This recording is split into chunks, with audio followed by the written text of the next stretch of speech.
I hope you guys are enjoying this awkward pause that we do every time we try to start Instagram. It's so ridiculous that it doesn't just click on right away. By the way, for those of you that are joining us on X and LinkedIn and YouTube right now, feel free to drop comments to us, and we'll be happy to answer them as we're getting ready to go live here. Yep, and we are officially live on Instagram. I want to welcome everybody to the 102nd Fireside Chat, which is a ridiculous number to say. I'm still amazed by that. Before we dive into it and have Jason introduce our guest, we have a quick spot from our advertiser from Topo, so we'll be back in about 20 seconds. Topo Athletic is committed to lifelong health and better movement. Topo builds running shoes for those who get out there every day, regardless of weather, speed, energy, or mood. Their distinctive fit and feel combines instinctive human movement with modern performance and lightweight comfort to help you keep going, keep trying, and keep moving. Discover the Topo difference and step into a run experience unlike any other. And we're back, guys. That was pretty awesome. We're always transparent and in full transparency with you guys. That was our first time testing that feature out, and we are freaking excited about it. We're almost professionals here, but let's get started. So our 102nd Fireside Chat episode is going to be with a very special guest. We're going to be joined by Alex Larson, who is a dietitian nutrition coach for endurance athletes that will help you reach your goals through a flexible eating lifestyle. And we've got all the questions for her. If you have questions, type them in the comment box, bring them on. We're happy to present them to her. And without further ado, let's bring Alex back from the back room. Oh, let's bring you up here. There you go. Hey, Alex, how are you? Hi, I'm doing really well. Thank you so much for having me. No, thank you so much for joining us. We are a group of athletes who love food, so there's nobody better than to have you on. And we're going to hit you with the very first, most journalistic question you can possibly imagine. And that is, when it comes to pineapple on pizza, are you a yay or a nay? I'm personally a nay, but I am fully supportive of people putting it on their pizza and enjoying it. You could say the truth. Like, no, it's no good. It doesn't belong there. I truly, I'm not a fan. I love Canadian bacon and mushrooms. That's usually my go-to. But like, if people want pineapple on there, then and I'm ordering the pizza, I'll have like half pineapple on there for those I can accept that. I'm staying on this chat, Jason.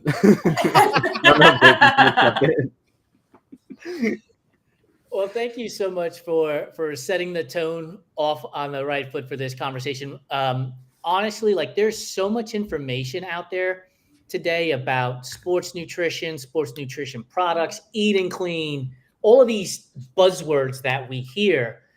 As somebody who has gone through the training and earned a degree to become a licensed nutritionist, what's it like on a daily basis? Like, because you've got to get bombarded left and right with messages from people all over the place. Yeah, it can be really overwhelming. I guess would be the term. I get a lot of messages in my Instagram, like hidden messages about like, oh, support this like mushroom tea or some like random, product. And I'm just like, instant delete. For me, it's all about, it is truly like, I'm not even going to like waste my time on those cold DMs, but hold on a second. So people are pitching you to say, hey, will you promote my mushroom tea? Or So there was some like mushroom coffee or tea or something the other day, and or like some random supplement. There's lots of supplement stuff, and so yeah, it does get a little overwhelming. I mean, just when I hear from this athlete community about how overwhelmed and complicated and confusing nutrition is these days for people, because they're hearing, like you said, so many different messages and they're very conflicting. I don't blame them, because if you go on like a Facebook triathlon group and someone asks about nutrition and the comment section is like a million different responses, and I'm just like, oh my gosh, like I would feel so confused and so just unsure of what I was actually supposed to do if I was reading all of these comments and looking for insight. So that's where often I like to just take, on my platforms, taking the nutrition science and just translating it into very simple, easy, tangible advice for people to take and apply to their day-to-day. Like that's my goal, is to just keep it as simple as possible, because then it's going to feel doable. What is a very simple generic, and I get it, right? We're all individuals. We all have different needs and wants. But for an endurance athlete, especially for beginners, they're getting into this stuff. They're overwhelmed by things already: running shoes, carbon plates, stack height, gear. It's just overwhelming to begin with. And then you tack on nutrition and hydration on top of it. Like, what's a real simple piece of advice that could work for basically everybody from a general standpoint? Yeah, if you're just getting started into the sport, I think one things that to look for is expecting a couple things to change, like your hunger would be one. That's something I hear from a lot of beginners that are like, I just started training and I'm so hungry all the time. And I think it's important to know that that's really normal. And there are some simple things that you can do to help tackle that.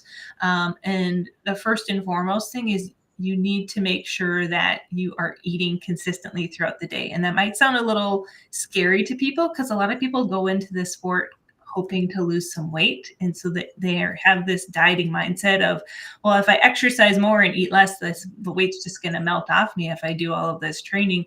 And oftentimes what happens to people is they end up gaining weight because their hunger gets out of control and their eating feels really unregulated and a mess. So, it's good to make sure that you're consistently eating throughout the day, not skipping meals, because you end up overly hungry. And then at that point, it's like you're eating anything in your kitchen, and like the most random things from your pantry.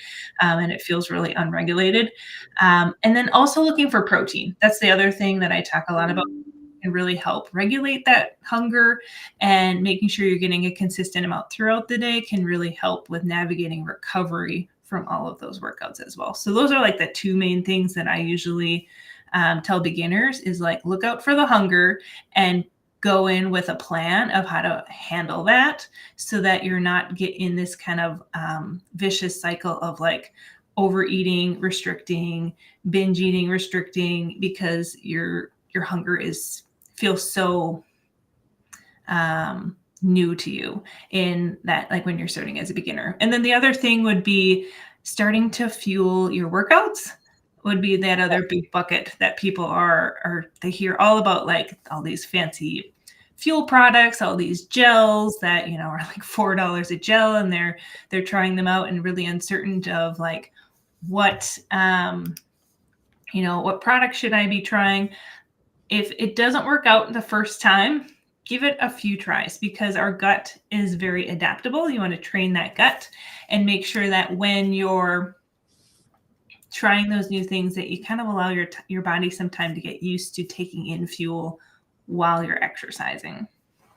I appreciate you diving into that, and especially using the words like regulate, because there is sort of a vicious cycle that seems to happen with like restricting and then taking, and restricting and taking. So I appreciate you giving insight on that. And since we were talking about like products, I know we talked about this a bit in the green room, but I really do want to dive into it. Like, well, it's funny that we talk about regulation, but it feels like with social media and all the information out there, it feels like the wild, wild west right now. There's just so much there's just so much information out there. There's people, I won't say who are putting out like information without having the proper credentials or like having the basis of information behind themselves. So I wanted to ask you, like, how do you get through that noise, and what do you have to say for the individual who's looking at that information and getting overwhelmed by just this oversaturation of information, most of it which is probably not true or is just distorted? Yeah. So when you're looking at, people on social media for advice, I think one of the first things that I always look for is like, what are your credentials? So are they a registered dietitian or are they calling themselves a nutritionist? Because the term nutritionist, depending on what state you're at in the US, might not be a regulated credentialed term. So I'm in Minnesota, where actually the term nutritionist is a licensed term that you have to have the required education background to use that term. But in other states, anyone could call themselves a nutritionist, which gets a little scary because they might just have gone on the internet and taken, a 20-minute online certification course and, get this little certificate and they call themselves a nutritionist. So that's where it gets a little scary. But the term dietitian across the US and then also in other countries as well, you're going to have, that standardized background in education. So that's usually what I look for first in terms of credential. And then when you're looking at dietitians as well, I think what's great about, my profession is we all have, areas that we go into that we excel in. And so for my community, I like to focus on just endurance athletes, so triathletes, cyclists, runners, and I've really honed in on making sure that I have as much knowledge and understanding of helping that community. And I've done those events before. I've done half marathons, I've done an Ironman, I've done lots of different triathlon distances, done lots of, century rides. So I've been in your shoes and I fully understand what it takes to train for and race in those events, which has really helpful for me to connect with, our athletes and our clients in understanding what they're going through. I've talked with a lot of our athletes before that said, hey, I worked with a dietitian before. She was great, but she just didn't really understand my lifestyle as an athlete. Like she couldn't fathom that I was going out for a 4-hour ride on a Saturday for fun. And I was like, yep, I'm your people. Don't worry. Like, I get it. You tell me how far you want to go and I'll help you fuel for that. And it's not that the other dietitian was bad at their job. It's just they didn't understand that this is a lifestyle and something that we truly love. And there is a way that we can properly fuel you for that. Yeah. So sometimes looking for people that you connect with in that sense, that is also, I think, really important. Yeah, I think personal experience is so important in that. And I think that, you've done so many of these events yourself, and I'm definitely curious to know, was it your passion for endurance sports that fueled you wanting to be a dietitian in this space, or was it the other way around? It was really, my parents were both in the healthcare field. They both were in nursing. And so I thought I was going to become a dietitian and work in a hospital. And ironically enough, I have never actually worked in a hospital, but when I started as a dietitian, 13, 14 years ago, sports nutrition wasn't even on my radar, but at that time I was just getting into triathlon. I just had done my first sprint. And then fast forward, to 2014 when I was doing Ironman Wisconsin, that's where I really started to feel my calling, because when I crossed that finish line, all I thought in my head was like, holy shit, if I didn't know what I was doing with my nutrition, I don't think I would have gotten to the finish line. It's like a war zone, that second half of the marathon. There's vomiting, there's crying, there's cramping. It's awful. And so, when you witness that, it just was like a permanent memory in my mind now from 10 years ago. And so I'm like, I need to help my people out. Like, this is horrible. Like, there's a huge influence that I can make on their race and just in improving their nutrition, their hydration, their electrolyte intake, and make it such a more enjoyable experience. And because it's so much work to train for those races, that I wanted to pay off on race day. So yeah, that's where it all started. Was I crossed that finish line, and then at that point was where everything stemmed to starting Alex Larson Nutrition.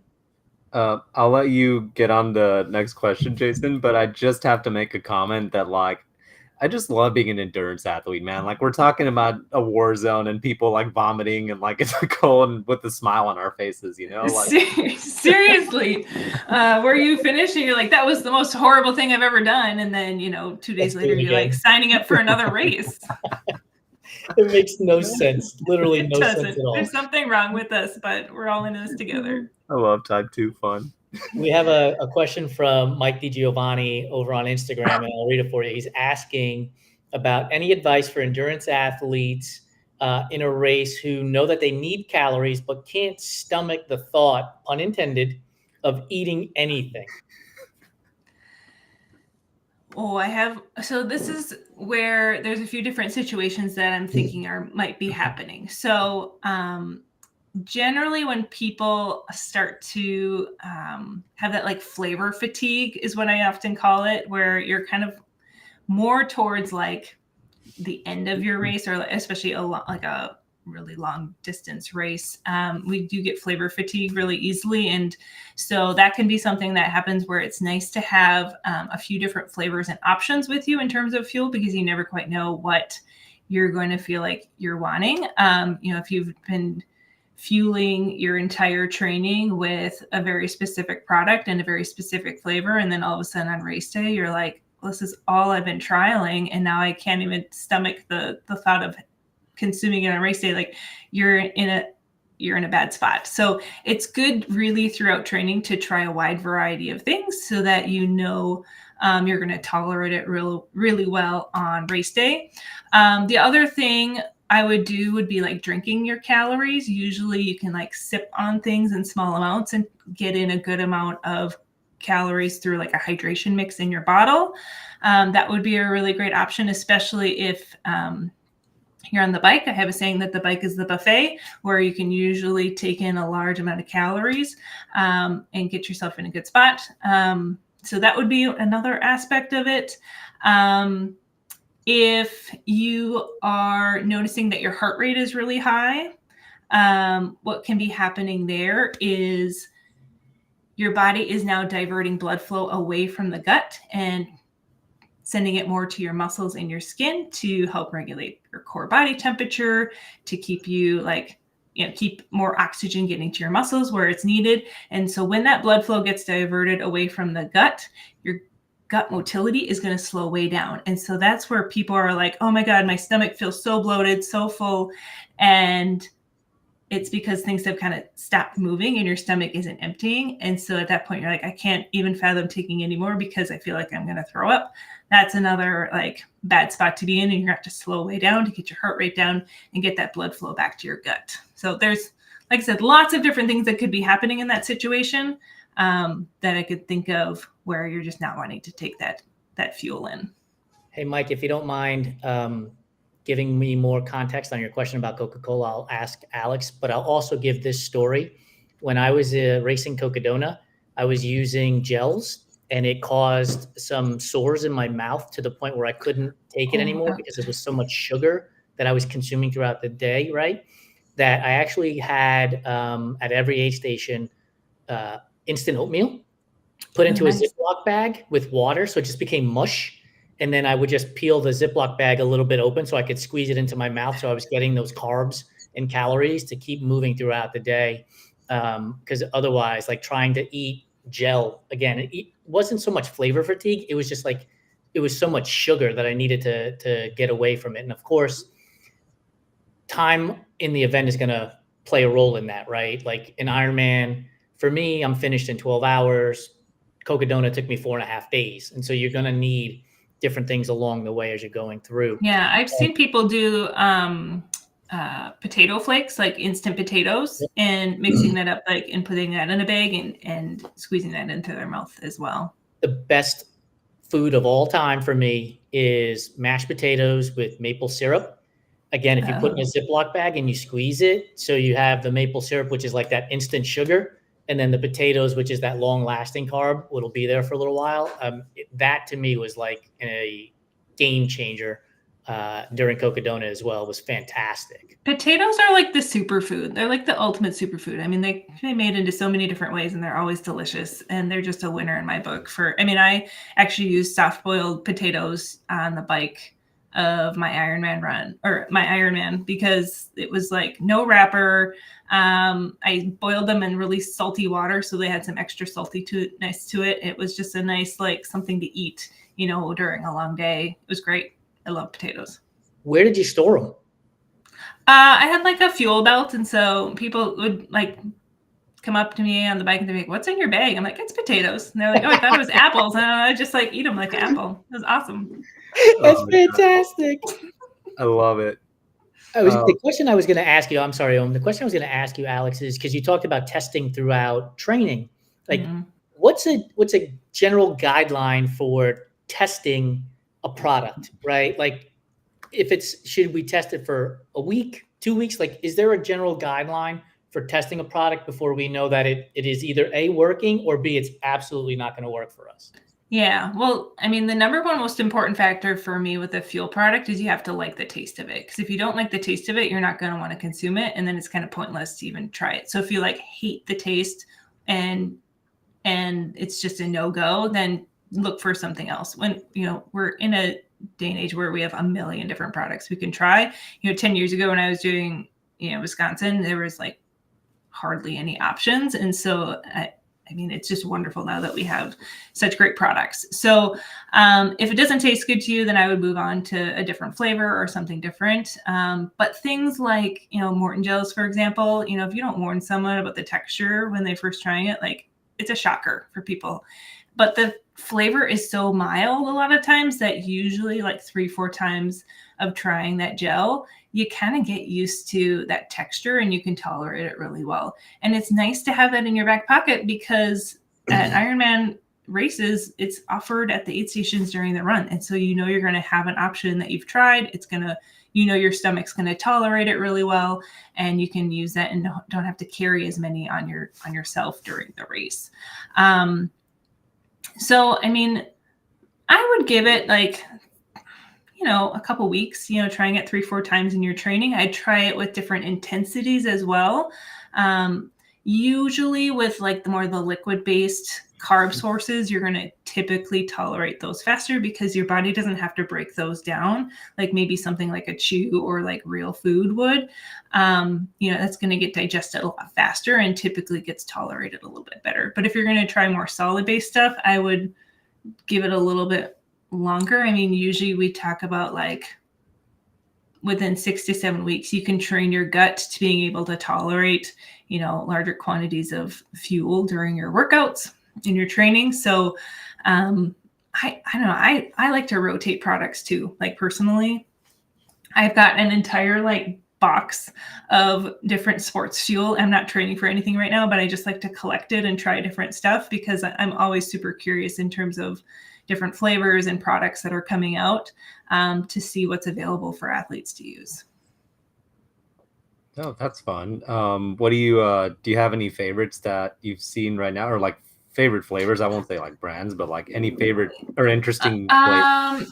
Well, I mean, I can name specific products. Like Spring Energy has this awesome sauce gel, 45 grams of carb in it. It's delicious. It's the best. It is the best gel. It's got a little bit different texture just because it's made with basmati rice in it. So it's not like completely smooth, but it tastes like apple pie. 45 grams per gel, which is amazing. A lot of these gels only have like 20. And when you're taking them every 15 minutes, I mean, it's a little wild. Whereas you can take, 2 in an hour and get to 90 grams of carb for your hour. Like they're fantastic. And I mean, they are a little more expensive, but you get more carbs for your dollar. So it's a good value in that sense. I do like the Morton gels. My team and we're obsessed with their solid bars. We just think they're like perfect. Like they taste so great. They've got a nice texture. For an energy bar, nutrition wise, we do really like them, but we know that they're expensive. So that's like the biggest downside of those. So those are like top of our list right now. But honestly, like whatever people like, we're all for that as long as it works for them. I think the key is to your point, Alex, is to try different things. Like I've been doing this stuff for 17 years. So when I started, I used GU, and then Honey Stinger was a thing, and things have come and gone. And just recently, I've started using Osmo Nutrition, and they're one of our marketing partners for full transparency. But I absolutely love it, and their hydration product is less intense when it comes to flavor. And so I've been mixing their fuel with their hydration packet and getting upwards of 500 calories an hour which has changed my game when it comes to ultra running because we're out there for so long. And it has helped me save money on Spring Energy because I'm getting 75 grams of carbs from Osmo for an hour. So now I don't need two Spring Energy. I can just take one. And so and it changes that flavor profile all throughout the time that I'm out there. And it has made a big difference. I'm a huge fan of those hydration mixes because you're already having to carry fluids on you. You might as well add in, the carbs and the sodium in there. So it's basically like a 3-in-1 where you're hydrating, you're getting electrolytes, and you're getting carbs. And I will say the electrolyte ones is the one that we struggle with a lot with our athletes, especially if they're a salty sweater, trying to find a product that will get them enough sodium, because we've seen some athletes where they're needing 2,000 milligrams of sodium an hour because they're such a heavy sweater and there's so much salt coming out of them. It's and they're doing these long distance events, that can be sometimes really tricky with fueling products to get enough salt in them. Yeah, we interviewed a gentleman by the name of Riley Rogers who launched a new business called Salt Electrolytes. And I've tested their product and it's really good, but it basically is for super heavy sweaters because you can taste the salt, that it's in there. And so I use one of their sticks every hour and a half so that I don't have too much sodium running through me because while I'm a heavy sweater, I'm not overly sweaty. And then getting that balance in there as well.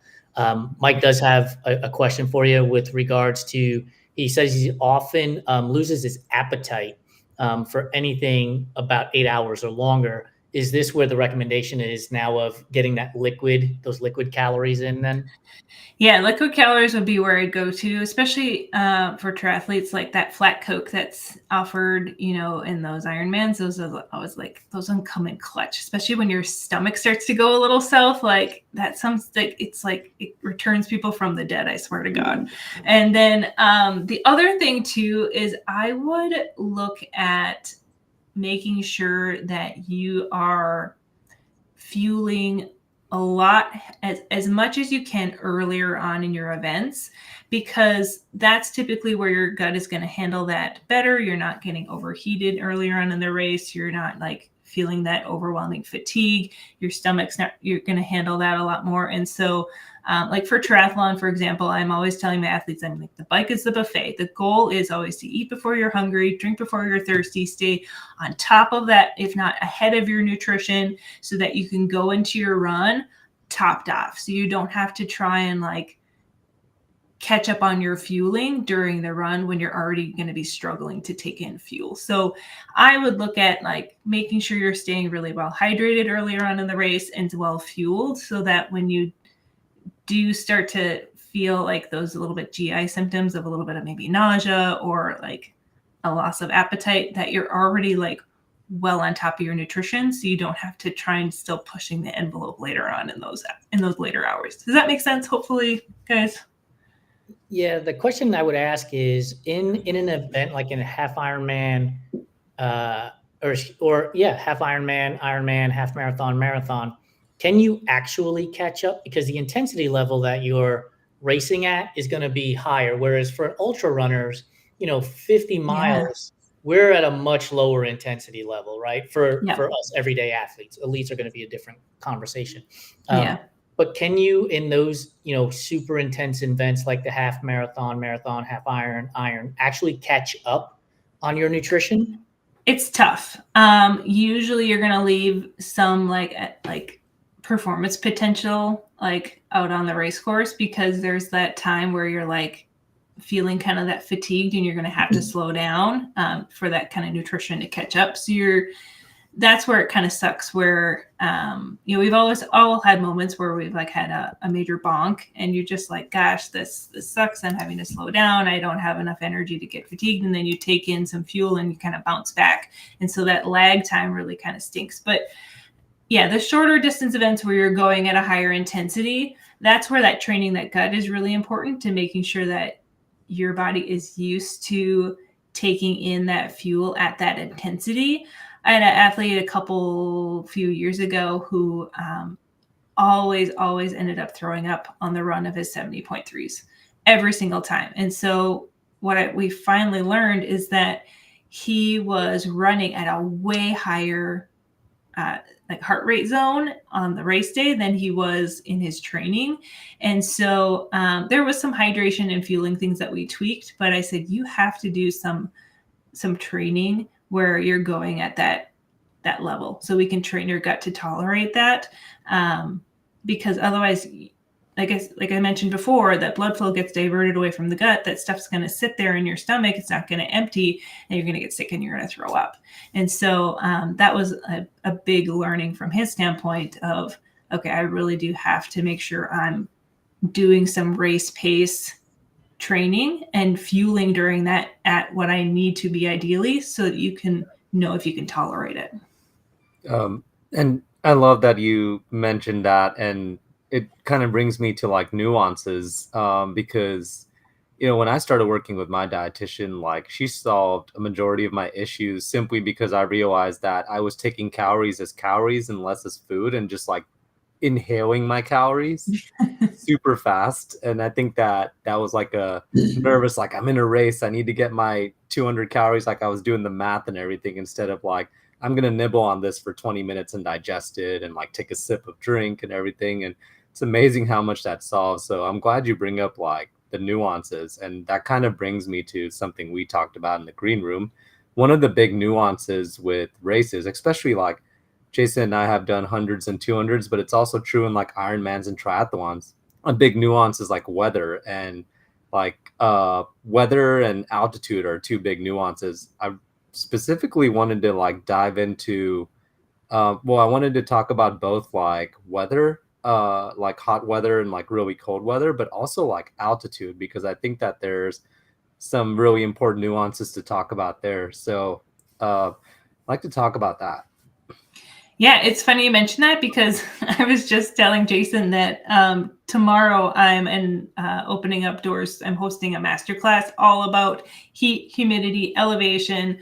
It's going to be towards the end of April, and we're going to dig into all of like the science and how you can like prep for, you know, like tangible steps to prepping for like those hot races. Because that's something I hear a lot from athletes is I don't handle the heat well.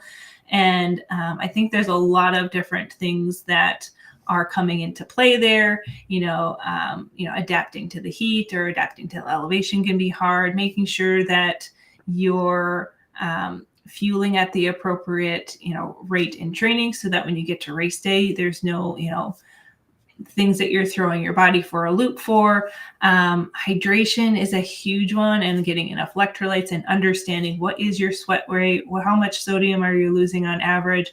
Like doing all of your homework is really, really important, so that you can show up on those tough race days where it's going to be, unusually hot and humid, or you're going to, Colorado to do a big race and you're going to be at elevation. What are the things that you need to do differently so that you have a great race, and also you're staying safe? Because some of those conditions, you can put yourself in a really bad spot health-wise, and end up in the med tent or, worse, the hospital.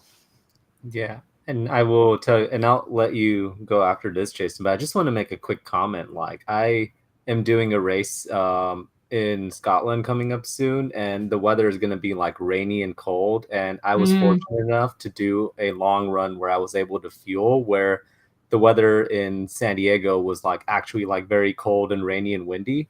And I think that made a difference, because I was looking down and also thinking about, again, like nuances, like, man, my hands are so cold. Like, do I want to reach in and get this gel versus like, do I want to sip this hydration? So I just think like looking into stuff like that is so important. Yeah, I totally love nerding out on all of that stuff, especially when we have like cold weather racing, like, below zero. I live in northern Minnesota, so there's that Arrowhead 135 race that's very famous up in International Falls. And I've had an athlete that did that race. And so we're looking at like maple syrup, because maple syrup freezes at a much lower temperature, or using thermoses to store their fluids so they don't freeze, and just timing things out, from checkpoint to checkpoint. Like, I love nerding out on all of that stuff, because it does make a huge difference in survival in those kind of extreme conditions. But yeah, when you're in like those cold situations, you also have to account for the amount of energy that it takes for your body to like maintain body temperature. And same thing for the heat. Your body's going to burn through muscle glycogen a lot faster just because it's trying to use extra energy to keep yourself cool. So you have to think about those things as well when you're looking at more of those extreme conditions. And one of our affiliate partners, Untapped Maple, falls right into that maple syrup category too, and that stuff is phenomenal. Yeah, my Canadian athletes love it when we suggest maple syrup as a fuel option because they carry it by the gallon above their fridge.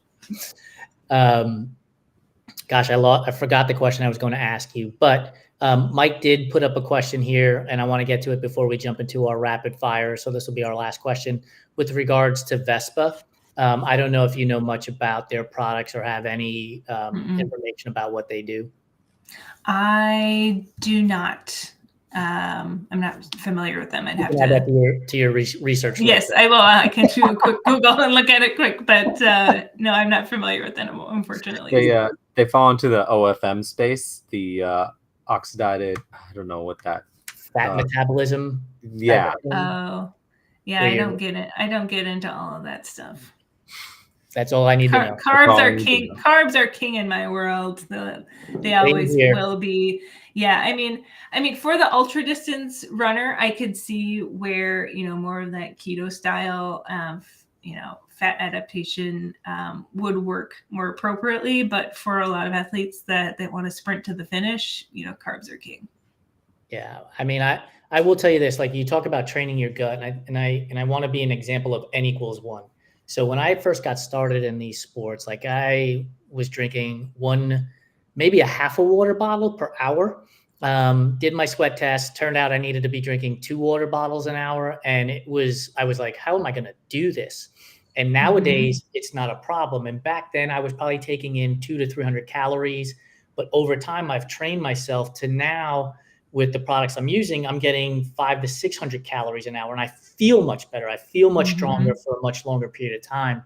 And again, you probably feel better afterwards as well, because that's something. If people are feeling absolute garbage afterwards and having to, lay on the couch all day long, that is a sure sign that we need to improve your nutrition.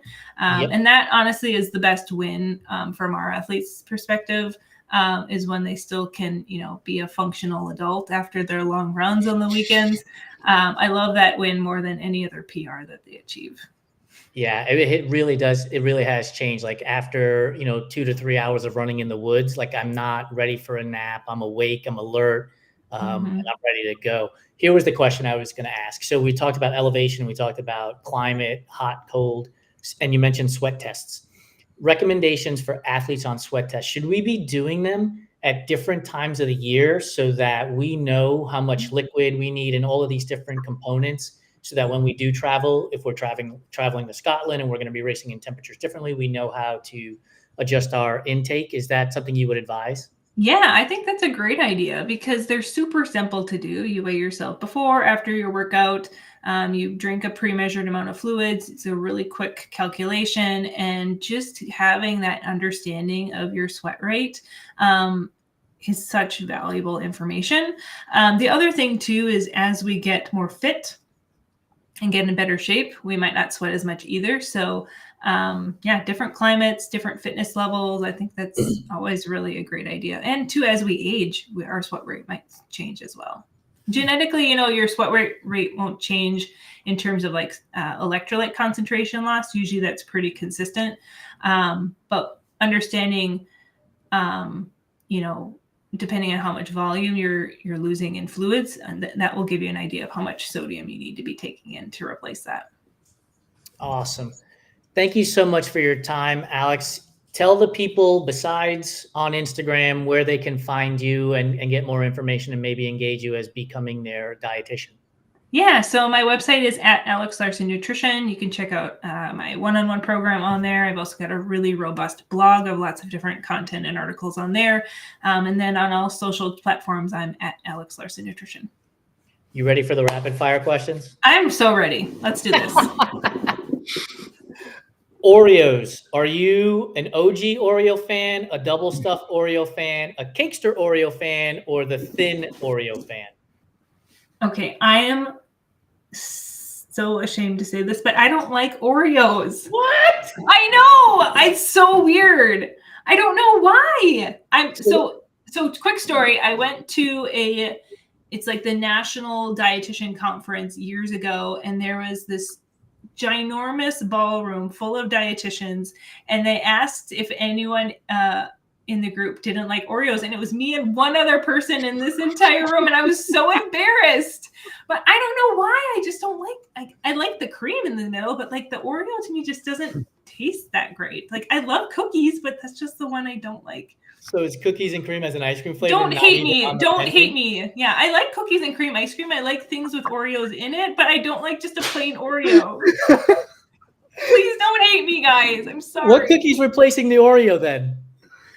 I just like a chocolate chip cookie or like a ginger snap or like, you know, I love cookies, but for some reason an Oreo just does not do it for me. And like my husband loves Oreos and he will eat any variety of them, like double stuffed, triple stuffed, single, like, but I'm just like, I'll pass. I love ginger snaps too. Like I am a huge ginger snap fan. So good.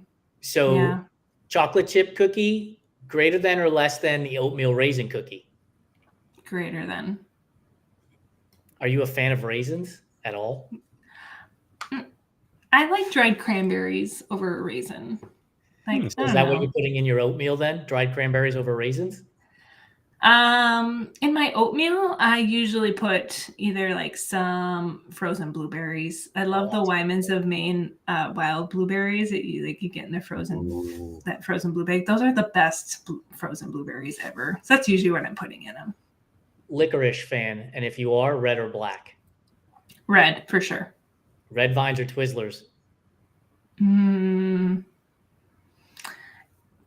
Between the two, Twizzlers, but there's this Australian brand, get it at like the Fleet store. I can't remember what it's called, but that's like my favorite. It's so good. Can you use that as a straw as well, like you can with Twizzlers?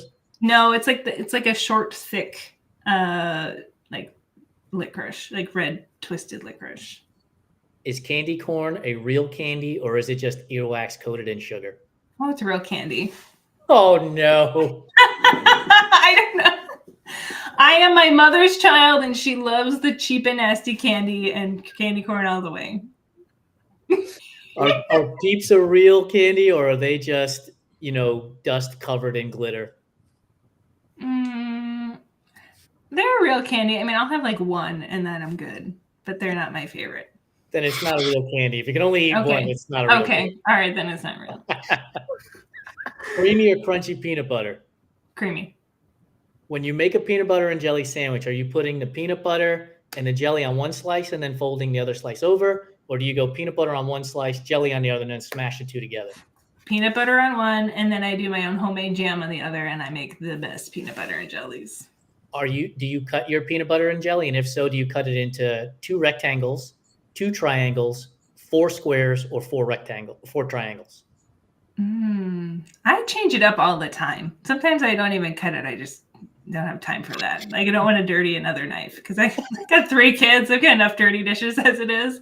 But my kids, it's always the crust off. And then who knows, their preferences change every hour. So here's the trick I learned for people who want the crust cut off, but don't want to get messy with the jelly that might squeeze out the edge. Shannon Mick, we had her on this interview, and she told us that she cuts it into 2 rectangles, but then turns it so she holds the crust like corn on the cob and eats in between and never eats the crust. Genius. Oh. Well, you tell my 4-year-old that, he'll be like, no. Is red velvet cake a real flavor, or is it just chocolate cake dressed up to go to the prom? I'm not a huge red velvet fan, so I'm gonna say it's just the prom. Carrot cake, thumbs up or thumbs down? As long as it doesn't have nuts in it, I'm thumbs up. If it has raisins, though? No. No. What about pineapple? Why would you put pineapple in carrot cake? You're asking the wrong person. Like pineapple should only Who be puts eaten. pineapple in carrot cake? They put it in there for the extra moisture, but trust me, like pineapple for me should be eaten fresh and put on nothing else. Yeah, I like dried pineapple. Dried pineapple is delicious. Fantastic. And Haribo makes a fantastic pineapple gummy bear, if you're interested. Haribo gummy bears. There's another good fuel source. Yes. Fantastic. What is your favorite flavor of ice cream? If you're eating cookies and cream, but what's your favorite flavor? Yeah. That's so hard. I love all ice cream. I love it. That's a good answer. Okay, so I know what it is. So there is a brand in Madison, Wisconsin, chocolate chop ice cream. They have a flavor called "This Shit Just Got Serious." I kid you not. That is the name of it, and it is amazing. It is salted caramel ice cream with like some sort of like salted fudge chunks in there, and then salted cashews, which usually I don't like nuts in my food, but like it is incredible. And like always that first bite when I like have it, I'm like, it's just amazing. It's so good. Did you say it was in Madison? It's the company's based out of Madison, Wisconsin. Yeah. And the flavor's called "This Shit Just Got Serious." For everybody racing Ironman Wisconsin later this year, make sure you get some of that stuff. So good. Pumpkin spice or apple cider? Apple cider. Savory or sweet? You can only eat one for the rest of your life. Oh, sweet. 100%. Wow. You're one of the first that said sweet. Really? Yeah. Most people go savory. I love my sweets. That's like the best part about being an endurance athlete is all the sweets that you get to have to fuel your workouts. Matt Damon has chosen you to fly with him to Mars. And so now you know you're only going to eat sweet potatoes up there because that's the only thing that grows on Mars. What's your last meal consist of? Pancakes. Nice. Chocolate chip, blueberry, plain? I like blueberry, but I have my own pancake recipe that it took me 2 years to perfect. Because I'm just trying to recreate the pancakes of this mom and pop joint that's just down the road from me. And I've got it pretty close. Like theirs are a little bit thinner, like almost like a crepe, but it's more pancake than a crepe. But mine taste very similar and mine are just a little bit healthier. Are we going to see you on the shelves next to Klondike? To Kodiak? Is that what you mean? Oh, Kodiak, yes. See, it shows you how often I buy that stuff. Klondike's in the frozen food section. They're good too. Yeah, I don't know about if I'll be next to Kodiak, but I have the recipe on my blog. If you go to recipes, you'll see my pancake recipe. It's delicious. Last two: tuna, egg, or potato salad. Potato. I already kind of answered that, saying like potatoes are the greatest superfood of all time. Last one: brownies. Are you taking the edge brownie or do you want the center gooey brownie? Oh, I'll take any piece, but and either. Alex, thank you so much for joining us. Really appreciate your time. Appreciate the advice that you've given us. For those of you who are just joining in right now, it will be on our Instagram feed here in a moment, but it'll also be on our website on Friday as well as our YouTube channel on Friday. Alex, thank you so much. Have a great evening. Thank you.